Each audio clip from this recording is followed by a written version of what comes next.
উপলব্ধি করার কথা। কালকেও কেউ কেউ জিজ্ঞেস করছিল আমাদেরকে, কেন মুখ্যমন্ত্রী এখনো, আপনারা তো এর আগেও আইতে চাইছিলেন, আপনাদেরকে আইতে দেয় নাই,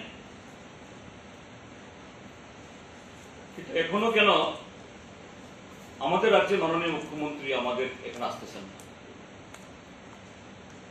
পাবলিক প্রশ্ন তুলতেছে, কয়েকজন বোধহয় সাংবাদিক তারাও প্রশ্ন তুলছেন, টেলিফোনেও আমাকে অনেকে বলেছেন। হ্যাঁ ঠিক,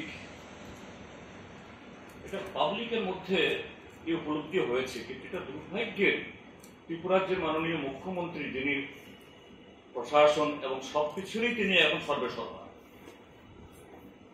আমরা বলবো ইমিডিয়েটলি মাননীয় মুখ্যমন্ত্রী সাথে তার বিশ্বস্ত, অতি বিশ্বস্ত পুলিশের মহানির্দেশক, যাকে দিয়ে সারা ত্রিপুরা রাজ্যের মধ্যে গণতন্ত্র জবাইয়ের সমস্ত কাজে লাগাচ্ছেন, সেই ডিজি সাহেবকে, সাথে মুখ্য সচিব এবং রেভিনিউ সেক্রেটারিকে নিয়ে আমাদের পার্টির তরফ থেকে, আমাদের পরিষদীয় দলের তরফ থেকে এই অনুরোধ জানাবো, তিনি গন্ডাছড়াতে যান।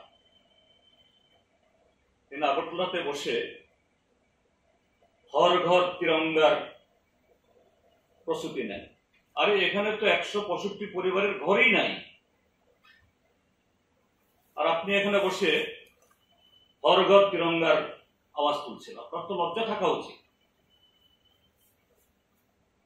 আপনার তো একটু মানবিক ইয়ে থাকা উচিত। আপনি সেখানে যান। কেন বলছি আমি ডিজি এবং রেভিনিউ সেক্রেটারি? কারণ যে সেখানকার জনগণ